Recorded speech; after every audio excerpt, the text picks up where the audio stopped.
जय हिंद दोस्तों, स्वागत है आपका और एक नए वीडियो में और एक नए टॉपिक के साथ। मैं हूँ डॉक्टर देव, मैं हूँ राजेश। स्वागत करते हैं हमारे यूट्यूब चैनल में। फ्रेंड्स, आज का जो वीडियो हम लेकर आए जिसका टाइटल है India won Canada as Trudeau speaking softly to India, Pakistan India track. कुछ दिनों से टूडो साहब की न्यूज आ रही है। टूडो साहब के तेवर फिर से बदले हैं because of election.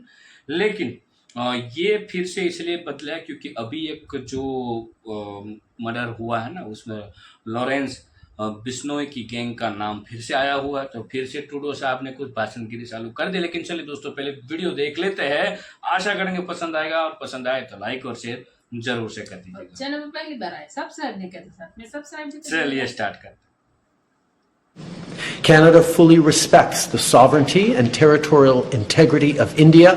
Canada and India have a long and storied history rooted in people-to-people ties, business and trade. कि इंडियंस ने जो एक टफ लाइन लेनी है या टफ लाइन ले रहे हैं, वो इसीलिए ले रहे हैं बिकॉज उनको इस चीज़ का अंदाज़ा है या उनको इस चीज़ का पता है कि ये हमारे लिए एक जो हम स्टांस लेंगे कनाडा के ऊपर, ये दुनिया देखेगी। सो मेरी ज़ाती राय के अंदर जयशंकर साहब का ये पर्सपेक्टिव है, give a tough time to Canada, ये उनकी अप्रोच है। बहुत गोरे देशों में एक गलत फहमी है कि क्योंकि हम वेस्टर्न कंट्री हैं, हम गोरे हैं, इसलिए हम जो बोलेंगे लोग मान लेंगे। देखिए, पावर इज शिफ्टिंग। आप समझिए मेरी बात। पावर जो है, ताकत जो है, वो वेस्ट से ईस्ट शिफ्ट हो रही है।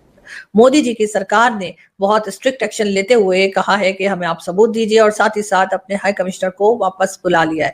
बहरहाल ये चीजें जो है बहुत अजीब सी चल रही हैं और इससे पहले भी हमने देखा कि कई बार, जैसे मैंने आपसे कहा, कि इस किस्म के इश्यूज उठते रहे हैं। इंडिया तो आजकल सारा वो डीकोलोनाइजेशन का जितना कॉन्सेप्ट है कि गोरों पे चढ़ाई करनी है, गोरों को कहना जी अब हमें समझ आ गई, आप हमारे साथ क्या दाल आते रहे हो, तुसी सानू ਅਸੀਂ ਤੇ ਹੁਣ चौथी बड़ी इकॉनमी हो गए, पंजवीं बड़ी इकॉनमी हो गए, तुसी साढ़े इंज नहीं कर सकते। ठीक है, सो गॉन आर द डेज जब आप हमें आगे ट्रीट कर जाया करते थे। अब वो बात नहीं है। अब इंडियंस पढ़े लिखे हैं, एजुकेटेड हैं, वो खुद अपने वीज़े ले सकते हैं। हम कंट्रीब्यूट कर रहे हैं अमेरिका के अंदर, कनाडा के अंदर, ऑस्ट्रेलिया के अंदर। हमारा जो ह्यूमन रिसोर्स है वो बड़ा काबिल है। तो अब इस तरह चीज़ें वो होंगी। तो ऐसा नहीं कि उठ के कोई भी कनाडा कुछ भी बोल दे किसी को। अब वो दिन चले गए। ये होता था 60s 70s 80s 90s में होता था, लेकिन ये पुरानी बातें हैं यार, है ना, कि किसी गोरे देश ने बोल दिया। जय हिंद दोस्तों, आतंकवादी निज्जर के हत्याकांड पे फिर से ट्रूडो भारत पे उल्टे सीधे आरोप लगा रहे हैं क्योंकि कनाडा के चुनाव नज़दीक आ गए हैं। आपको पता ही होगा कि 12 लाख भारतीय मूल के लोग कनाडा में रहते हैं, जिसमें से लगभग 7 लाख के आसपास कैनेडियन सिख हैं, जो कि कैनेडियन हो चुके हैं। एक्चुअली वो थे भारत के, लेकिन जाके कनाडा में शिफ्ट हो गए। तो 7 लाख वहाँ पे कैनेडियन सिख रहते हैं, जो एक्चुअली में भारतीय मूल के, और बाकी 5 लाख 5.5 लाख जो है भारतीय हिंदू भी कनाडा में रहते हैं। तो ये जो जस्टिन ट्रूडो वो खालिस्तानी है। हर कनाडा में हर सिख खालिस्तानी नहीं है। लगभग 80% से ज़्यादा हमारे भारतीय भाई हैं वहाँ पे, जो भारत को दिल से सपोर्ट करते हैं, लेकिन 20% खालिस्तानी वोट पाने के लिए इतना उल्टा सीधा गेम जस्टिन ट्रूडो खेल रहे हैं। जबकि रियलिटी सबको पता है कि इस बार चुनाव में बुरी तरीके से जस्टिन ट्रूडो हारने वाले। सोच रहे हैं कि आतंकवादियों के सपोर्ट से जीत जाएं, लेकिन बेटा आतंकवादियों के सपोर्ट से सिर्फ विनाश ही होता है, कभी विकास नहीं हो सकता। अब आप सोचो कि खालिस्तानी आतंकवादी, IS आतंकवादी, लश्कर जैसे इन सब को लेके तुम चुनाव जीत जाओगे, तो ये सपना है बेटा तुम्हारा। ठीक है, भारत ने तो कड़ा जवाब दे दिया, इनके सबको भेज दिया, वापस जाओ। पाकिस्तान की तरह न तुम्हारे डिप्लोमेट्स रहेंगे ना हमारे रहेंगे। नई गवर्नमेंट बनेगी तो देख लो है। अब देखिए, मजे की बात यह है कि जो जस्टिन ट्रूडो जो है, वो उनके बारे में कहा जा रहा है कि ये पॉलिटिकल एजेंडा है, वोट बैंक पॉलिटिक्स है। इंडिया ने सीधा सीधा इल्जाम लगा दिया, वोट बैंक पॉलिटिक्स और ट्रूडो, जो मैं आपको अभी बता रहा हूँ। अगर ये चीज़ है, अब इंडियन फॉरेन पॉलिसी जो है, देखें कैनेडियंस बड़े स्मार्ट हैं। They are not going to let, देखिए कनाडा ने अपनी एक इंडो पैसिफिक डॉक्ट्रिन इंट्रोड्यूस कराई हुई है। How come this is possible they are going to let this Indo Pacific doctrine to go this way? कैसे मुमकिन है? कैसे मुमकिन है कि वो इंडिया के साथ वो अपनी इंडो पैसिफिक डॉक्ट्रिन भी हो, लेकिन कनाडा की सारी बात है उस तरह के इंटरेस्ट नहीं है इंडियन ओशन के अंदर जिस तरह के अमेरिकन के हैं। तो वो, लेकिन फिर भी Canada has introduced it's Indo Pacific doctrine. अब जब ये एम्बेसडर विड्रॉ कर लिया, तो फिर जैसे अभी देखें, जैसे कनाडा, इंडिया और पाकिस्तान के ताल्लुकात हैं, कनाडा और इंडिया के ताल्लुकात भी वैसे ही हो गए। जो ताल्लुकात पाकिस्तान और इंडिया के हैं कि एम्बेसडर कोई नहीं है, चार्ज डी अफेयर भी उठा ली है, पीछे तो कुछ भी नहीं रह गया।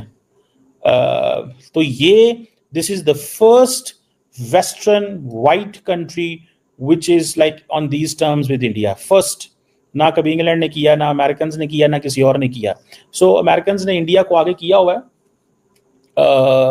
जिसे वो कहते हैं ना इस हवाले से.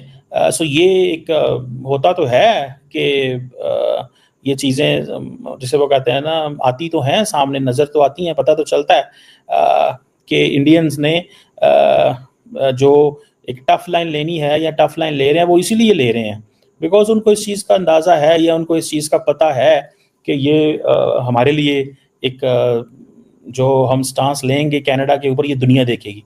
सो मेरी ज़ाती राय के अंदर जयशंकर साहब का ये पर्सपेक्टिव है, give a tough time to Canada. ये उनकी अप्रोच है. उनको पता है छोटी सी इकोनॉमी है, छोटा सा मुल्क है, पॉलिटिकली मैं बात कर रहा हूँ, बाकी नहीं. दूसरा आपको पता है अगर जो नुकसान होगा वो भी कोई इतना लंबा चौड़ा नहीं होगा. और तीसरा ये है कि जब पिछले साल मोदी साहब के को ये सारा कुछ कहा गया उस वक्त इंडिया के अंदर इलेक्शंस थे, तो मोदी साहब सॉफ्ट लाइन लेते कनाडा के ऊपर तो लोगों ने कहना जी लो जी सॉफ्ट लाइन ले लीजिए जी, देखो जी वाइट, क्योंकि इंडिया तो आजकल सारा वो डीकोलोनाइजेशन का जितना कॉन्सेप्ट है कि गोरों पे चढ़ाई करनी है, गोरों को कहना जी अब हमें समझ आ गई आप हमारे साथ क्या दाल लाते रहे हो तुसी सानू, ਅਸੀਂ ਤੇ ਹੁਣ ਚੌਥੀ ਵੱਡੀ इकॉनमी हो गए, पंजवीं ਵੱਡੀ इकॉनमी हो गए, तुसी साडे नाल इंज नहीं कर सकते. ठीक है. सो गॉन आर द डेज जब आप हमें आगे ट्रीट कर दिया करते थे, अब वो बात नहीं है. अब इंडियंस पढ़े लिखे हैं, एजुकेटेड हैं, वो खुद अपने वीज़े ले सकते हैं. हम कंट्रीब्यूट कर रहे हैं अमेरिका के अंदर, कनाडा के अंदर, ऑस्ट्रेलिया के अंदर. हमारा जो ह्यूमन रिसोर्स है वो बड़ा काबिल है. तो अब इस तरह चीज़ें वो होंगी. किसी की नहीं सुननी यार, ये गोरों गोरों की तो बिल्कुल नहीं सुननी. ये जो बकवास करते हैं करने दो, हमें क्या फर्क पड़ रहा है. हम तुमसे पैसे ले रहे हैं, पाकिस्तान समझ रखा है क्या? ये सब गुंडागर्दी पाकिस्तान के साथ करो जाके. जो हर 2-2 रुपए के लिए IMF के सामने लड़े उनको करो यार. हम तुमसे पैसे ले रहे हैं, वी आर योर कस्टमर्स, तमीज से बात करो. कुछ बेचना है, डॉलर चाहिए, बताओ, हम पैसा देंगे तुम्हें. हम पैसा देंगे तुम्हें. कुछ बेचना है, हथियार बेचना है, कुछ भी बेचना है, we are willing to buy, we will give you money. We don't need a loan from you, we don't need aid from you, we need nothing from you. और भारत की इकोनॉमी कनाडा से बहुत बड़ी है, भारत की मिलिट्री कनाडा से बहुत बड़ी है, भारत की डिप्लोमेसी कनाडा से बहुत बड़ी है, भारत की पॉपुलेशन कनाडा से बहुत बड़ी है. तो कनाडा किस मूड में आके ये सोचता है कि हम गोरे हैं और इसलिए तुम गोरे हो काले हो हमें 2% का फर्क नहीं पड़ता है इससे. ठीक है ना. अब मैं आपको बताता हूं असली चीज, जिसके लिए मैं पहले ही बोल रहा था कि यार आई एम सॉरी अगर आपको मेरी बात बुरी लगे. और हर कुछ दिन के बाद हम देखते हैं कि एक बार फिर इंडियन गवर्नमेंट के ऊपर और इंडियन जो इंटेलिजेंस है उसके ऊपर किसी ना किसी जगह जाकर कनाडा की गवर्नमेंट जो है वो यानी कि इल्जाम लगाती है, एलिगेशंस लगाते हैं और उसके बाद कुछ साबित नहीं कर पाते. एक बार फिर ऐसा ही हुआ है. और जैसे मैंने आपसे कहा कि कनाडा में जो इंडियन हाई कमीशन है उनके ऊपर, उनके स्टाफ के ऊपर, हाई कमिश्नर के ऊपर कनाडा की तरफ से कहा गया कि उनके ऊपर इन्वेस्टिगेशन होगी और जो कत्ल हुए हैं कनाडा में खालिस्तान के लोगों के, उसके लिए जो है वो इंडियन एजेंसीज के ऊपर, गवर्नमेंट के ऊपर और इंडियन जो हाई कमिश्नर्स है या हाई कमिश्नर है और हाई कमीशन जो है वहाँ के स्टाफ के ऊपर जो है वो इन्वेस्टिगेशन होगी. इस बात को भारत में बिल्कुल पसंद नहीं किया गया और मोदी जी की सरकार ने बहुत स्ट्रिक्ट एक्शन लेते हुए कहा है कि हमें आप सबूत दीजिए और साथ ही साथ अपने हाई कमिश्नर को वापस बुला लिया है. बहरहाल ये चीजें जो है बहुत अजीब सी चल रही हैं और इससे पहले भी हमने देखा कि कई बार, जैसे मैंने आपसे कहा कि इस किस्म के इश्यूज उठते रहे हैं, चाहे वो निज्जर के मर्डर को लेकर हो, चाहे वो पन्नू जो बार बार उठकर धमकी देता है, कभी कहता है कि जी इंडियन पार्लियामेंट पे अटैक कर देगा, कभी कहता है क्रिकेट टीम में अगर जाए तो क्रिकेट नहीं हो सकता, या कोई भी और चीजों को लेकर वो भारत के ऊपर बार बार अटैक करने के लिए अपनी वीडियोस रिलीज करता रहता है. साथ ही साथ जो है वो सोशल मीडिया पर भी स्टेटमेंट्स आती रहती है, लेकिन उसके ऊपर जो है वो कनाडा की गवर्नमेंट एकदम खामोश है और उसके ऊपर कोई ना तो कोई रिस्पांस आता है, ना किसी किस्म की स्टेटमेंट आती है, बल्कि वो ये कह देते हैं कि जी इसको वो नाम देते हैं फ्रीडम ऑफ स्पीच का. दोस्तों दरअसल कनाडा ने समझ रखा था कि भाई हम गोरे हैं और भारत के लोग तो गोरों से डरते हैं. ठीक है, हम तो वाइट्स हैं, हम कुछ भी करेंगे, हम अफ्रीकन के लोगों के साथ कुछ भी करेंगे, हम एशियन लोगों के साथ कुछ भी करेंगे. पुरानी तरह से समझते हैं, जैसे पुराने समय में हर जगह गोरे स्किन के लोगों को इज्जत दी जाती थी जो वाइट्स होते हैं जनरली. तो कनाडा भाई वो जमाना नहीं रहा. ठीक है, तुम भारत को चाहे जो कहो, भारत को चाहे जैसे बयान दो, भारत पे चाहे जो आरोप लगाओ, भारत सुनता रहेगा. ठीक है, पाकिस्तान की तरह ना हम किसी के दर पे भीख मांगने जाते हैं, ना हम कभी किसी के मिन्नतें तरलने करते हैं कि भाई हमें पैसे दे दो, हमारे साथ ट्रेड कर लो. नहीं, ये भारत का नहीं रहा. एटलीस्ट 10 सालों से, जब से नरेंद्र मोदी जी की गवर्नमेंट आई है, दुनिया के बड़े बड़े देश आके यहाँ मिन्नतें करते हैं, भारत कभी किसी के पास नहीं गया। खास करके कनाडा हमें क्या देगा यार, अगर भारत और यूरोप सप्लाई बंद कर दे तो कनाडा 10 दिन खाना ना खा पाए, ये हमें देंगे क्या? ठीक है, पूरा का पूरा बर्फ से तो ये ढके रहते हैं, ये क्या भारत को देंगे? ठीक है, भारत से इनकी ट्रेड होती है, भारत को क्या देते हैं? फैक्ट्री में तैयार किए गए कुछ रसायन, पोटास, ये सब। ठीक है, और भारत इनको बदले में क्या देता है? वेजिटेबल्स देता है, खाने पीने की चीज़ें देता है, चावल देता है, और क्या क्या चीज़ें भारत इनको, मेडिसिन देता है। अगर ट्रेड बंद करता है ना कनाडा, तड़प तड़प के मर जाएंगे। ठीक है, या मरेंगे इन द सेंस कि जो भारत इनको 10 रुपये में चीज़ें सेल करता था, वही चीज़ इनको 40 रुपये में खरीदनी पड़ेगी, तब इनकी औकात पता चले। और भारतीय मूल के हमारे सिख भाई भी जो कनाडा में रहते हैं, वो भी 80% देशभक्त हैं, और मैं मानता हूँ 20% पाकिस्तानी इन्फ्लुएंस में आके वहाँ पे खालिस्तान का भी सपोर्ट करते हैं, और उनके वोटों से ट्रूडो कभी जीतने वाला नहीं। थैंक यू दोस्तों, वीडियो को यहाँ तक देखने के लिए। देखो, ये गोरे लोग जो है, मतलब जो वेस्टर्न कंट्रीज है, वो इतने घमंडी क्यों हो चुके हैं? उसमें देखो गलती हमारी है, एशिया लोगों की गलती। क्यों? क्योंकि पहले वो वाइट समड़ी बोलते थे ना लोग, गोरे गोरे गोरे ऐसा बोलते थे, तो कुछ मतलब अच्छा मानते, क्योंकि एशियाई कंट्री में इतने गोरे मिलना बहुत बहुत कम मात्रा में मिलते हैं। यहाँ पे भी ऐसा नहीं है कि यहाँ पे गोरे लोग नहीं, यहाँ पे भी है, हमारे कंट्री में भी बहुत गोरे लोग हैं। लेकिन मैं बात कर रहा हूँ आज़ादी के टाइम के पहले की। उस समय गोरे को बहुत इम्पोर्टेंस दिया जाता था, तो ये लोग हवा में आ गए।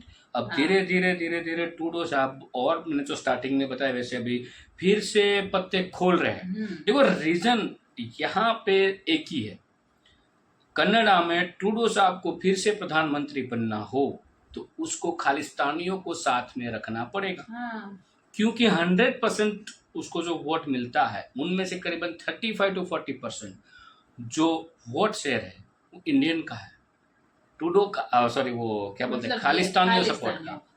ठीक है, और वहाँ पे भी कनाडा की भी पार्लियामेंट में बहुत सारे इंडियन एमएलएज है वहाँ, तो वो इसीलिए खालिस्तानियों को कहीं ना कहीं उसकी जो छवि है ना, वो सुधारने की कोशिश कर रहे हैं, ताकि भाई साहब दोबारा आ पाए। लेकिन ये पॉसिबिलिटी नहीं है ट्रूडो साहब, अब तो आप गए हो। हाँ, जो हमारे देश को मतलब हार्म करने की कोशिश करेगा, उनको तो इंडिया छोड़ेगा नहीं।